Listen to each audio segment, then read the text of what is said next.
We'll move on, Keith, to talk about Newcastle. Now, of course, the new rules allow them to potentially spend up to £500 million.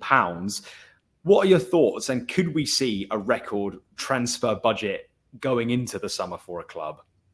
Well, don't forget, these new rules are looking at the 25-26 season, not 24-25. So it may not be this summer. But certainly, I think that Newcastle, will be able to strengthen. There could be a couple of ins and outs. But they've got the basis of a very strong squad. Once they get all those players back that have been injured, and there's a big list of them, they've got a decent squad. So I don't expect too many big signings with Newcastle.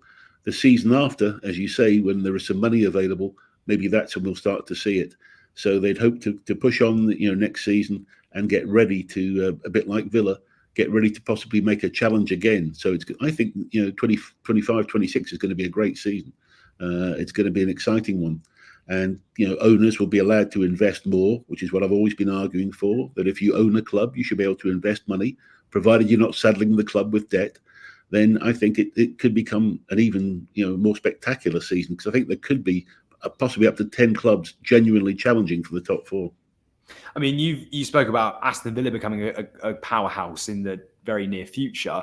Is that the same for Newcastle, Keith? Could we see them, say, in 3 or 4 years' time, provided that all these things do go through and they are able to spend big next summer, that actually they could turn into a real force to be reckoned with?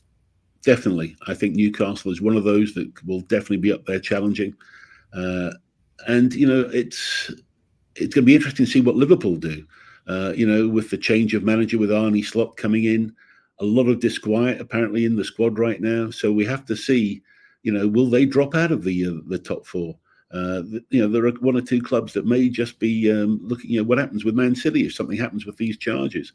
It's going to be a fascinating game of football again, in the soap opera that we all love and follow so closely.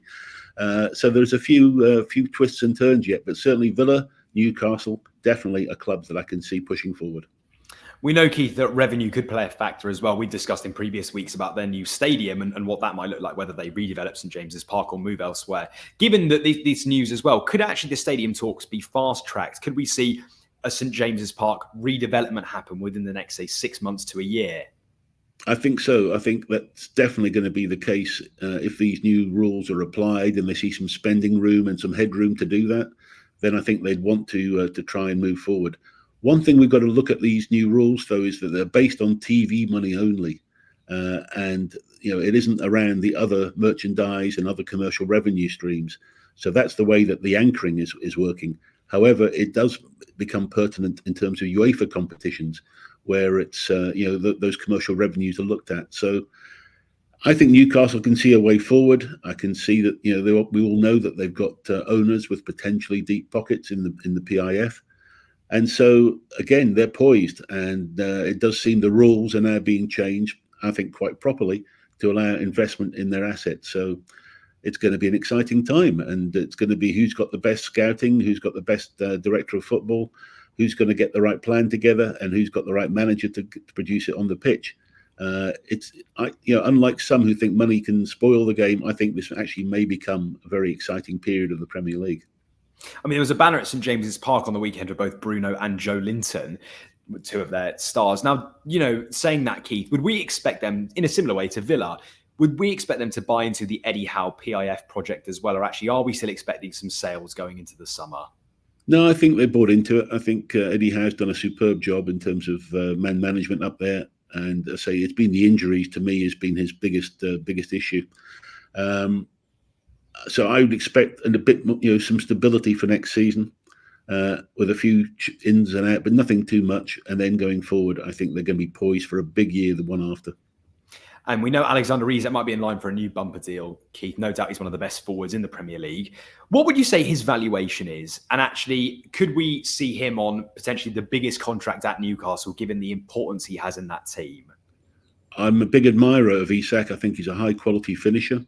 I think you'd be looking at somewhere between 80 to 100 for him. And I think there is going to be interest from other clubs to try and get him away. He seems to me like he'd be a perfect player up front for Arsenal. There's a lot of issues around, as we know about the striking in some of the bigger clubs. I think he's a high quality player. He's been unlucky with a bit of injury, but I think when he's been fit, he shows that he is in that sort of level. Strikers always come at a premium, so I think the 80 to 100 is going to be the sort of price tag for Isak, and I think he is going to be one at the very top. I'm sure Newcastle will probably want to do all they can to keep him because he plays in their style very well. But yes, he's one I regard highly, and I think could go further.